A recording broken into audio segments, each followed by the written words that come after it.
Joining me via Skype is former presidential candidate Kabir Shitu. Thank you for joining us on TVC Breakfast.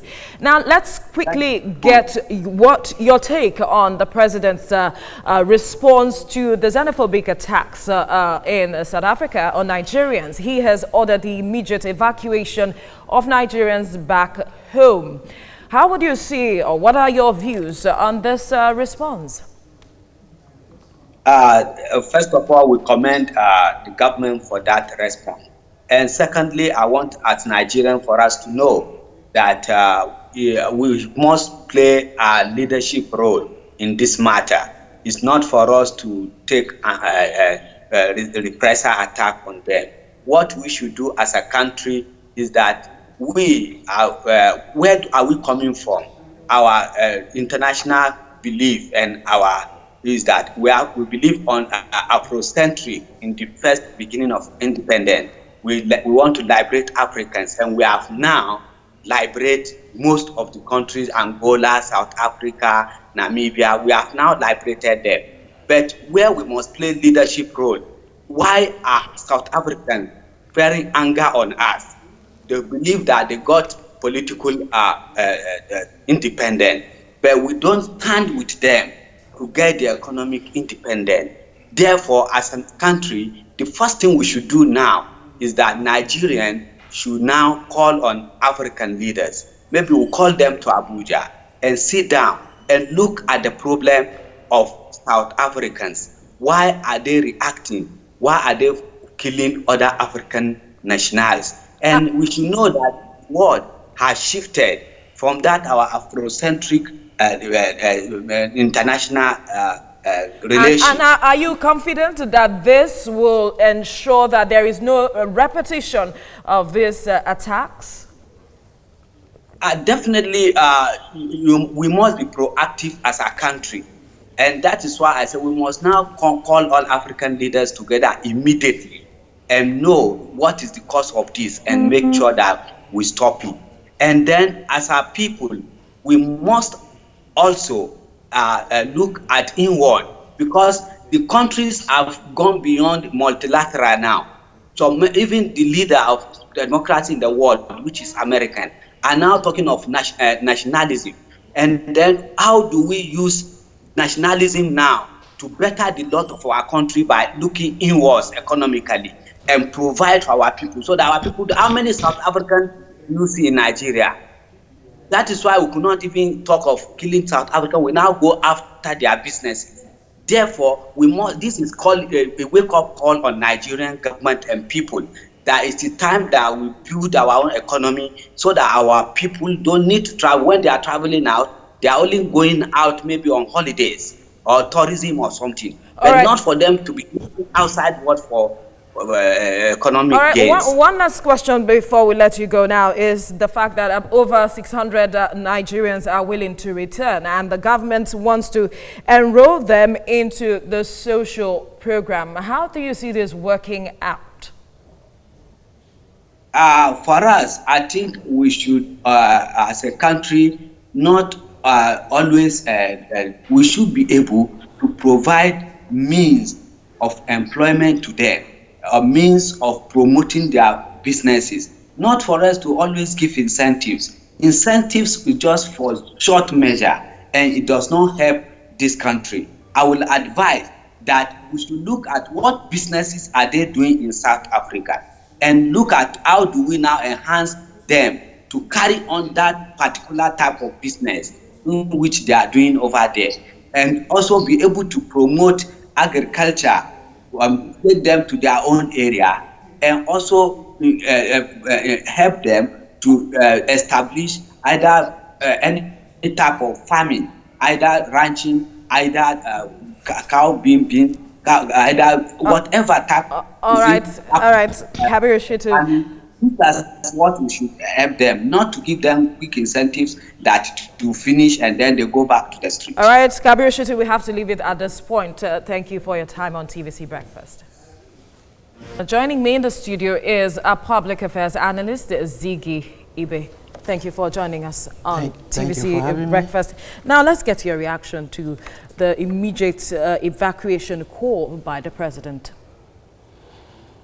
It's quite unfortunate that South Africans who are supposed to appreciate what we've done for them are turning back at us. That is quite unfortunate. Like the president of the country said, as Cyril, I hope he does something very quickly. Otherwise, this will not speak well of his country. If his people are taught that they can stay alone, they can do things alone, no country survives in the absence of other countries' input. No country survives that way. The South Africans should know that their economy grow now because they have input from other countries, and that's why they are where they are today. So for them to have thought that they can live alone in exclusion of other countries' nationals, that is a fat lie, and I hope they have a rethink. Coming down to Nigeria here, our government is putting so many measures in place to bring back those who are willing to come back. It's a big opportunity for them, for those who have not been doing something, or for those who have been caught up in this melee, should find a way to come back home and continue their struggle for survival. That is just the only way they could keep so you think that the government's intention of including them into the social intervention program is a step in the good direction? Oh, sure. Right, that's the only way they could start their life or continue their living, because some of them had lost all they had worked for in their lives, and as such, what that means is that they're coming back home, they are coming empty, without nothing. So coming back home to really open up an opportunity for them to live their life again is a welcome development, but what are the a good integration into the system. But what are the chances that the social intervention program will be such that will be sustainable for them, so that they won't be tempted to return to either South Africa or any other country? You must know that such a number of individuals coming back home would constitute security risk if they were not integrated into the society and we're giving them something to do. They must find something for them to do in order to engage them. When they're engaged, their mind will be put off from criminalities, because we're having huge in our hand already. So what that means is that when they come and they're engaged, reintegrate them into the society, they would they kind of forget their past and they continue their living. They might not be put in that full fulfillment, okay, but something that could fetch their at least a meal in a day, because the major primary of anybody living is to feed first, then an accommodation.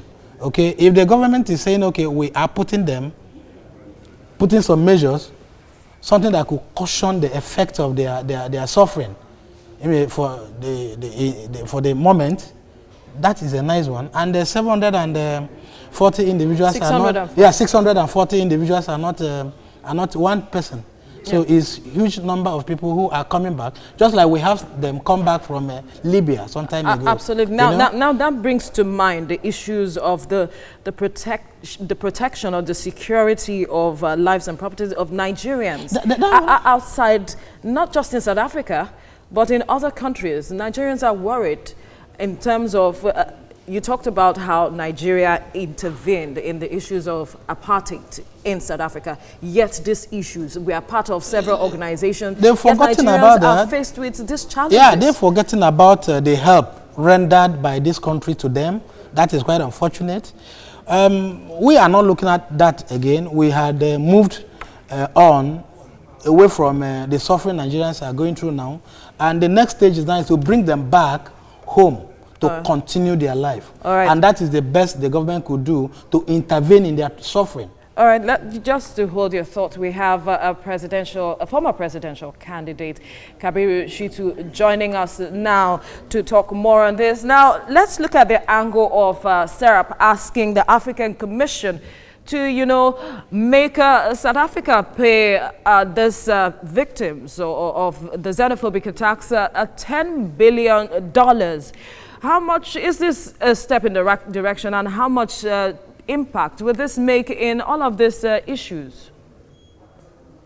For us, we believe that asking for compensation, especially of fund from South Africa, is not the right way to go. We should not monetize everything about our life. We should know that, first of all, as a country, we have this mind of big brother, and that is why our foreign policy was based on Afrocentric, in order to be able to carry other Africans along with us. At this moment, what they need is, we must, first of all, as leaders, investigate why do they carry out these nefarious acts on us. And secondly, why do they avenge all this on us as a leader? They see us as a leader. If I may cut in, Kabiru, it seems those questions have been answered. The saying Nigerians come to take the jobs. And so this is why they want them out of the country. Now, is this an issue of the failure of the system not providing what the people need? This is just, perhaps there are other underlying issues that we are not seeing? There are underlying issues that we are not seeing as our people. We provide leadership. They saw us as like you having your child and you father him. To some extent, he finished school and he's sitting at home, he's not having any work. He will start venting his anger on you. They see us as a leader. We provide that leadership. We give them political independence without looking at them, their economic independence. We don't, as a leader, after, what do we do? After liberating people, we just leave them and live and continue with our life. This is time that government must now involve, and that's why I'm saying, call all African leaders to Nigeria. Let us first of all look at what makes them to avenge angers on us. If they are well employed, if they have economic power, would they bother about any citizen coming to their country? The answer is no. We should not look at the bad side of everything. We should not look at monetary side of everything. We should start looking at solving problems. And that is why we must start looking inward. But isn't this what the AU is supposed to be doing, to, check these issues amongst the African countries which are under it? That is why we are leader in AU. Today, we are the populous nation. We are the richest in Africa. And we have the big heart, which we have liberated half of African out of tracks of the white men during the civilian, during the colonial rule. So they still see us as father, but we are now behaving as child. We are not. We are their father, and we are the. When you talk of African Union, who are the African Union? Who finances African Union? They look up to us. When there was coup in Sao Tome and Principe, the president ran to Nigeria. Nigeria took him back. Which country have ever done that? When there's problem in Liberia, the Babangida administration ran there. We were able to bring peace back to Liberia. Now we are faced again with South Africa. It is time for us to look at our foreign policy vis-a-vis our own belief, and be able to now look at how we solve their problem for them. Because if you solve their problem for them, then your citizen will not be venged upon. All right. Thank you so much, former presidential candidate Kabiru Shutu. Thank you for your time on TVC Breakfast. All right, Ziggy, before we let you go now, from what he has said, we need to invite other African leaders as well as that of South Africa to come to Nigeria. I like where you interjected. We've gone past the responses of other people. And I'm worried about EU silence about all this. But if you are talking about monetary compensation, I think if a particular country is wronged and we are looking at the damages they've caused on the nationals of that country, it is quite good and obvious that if any country had gone wrong on the treatment, meted out to other nationals resident in their country. There should be compensation. Yeah, there should be compensation. That should not be overlooked. EU should come out strongly on this and make their stand known, because each member countries have their own contribution in the cities and the countries where they reside. Okay, so that is shouldn't be overlooked. We have to leave it here now, Zigibe. Thank you for your time on TVC Thank you Breakfast. for having me. All right.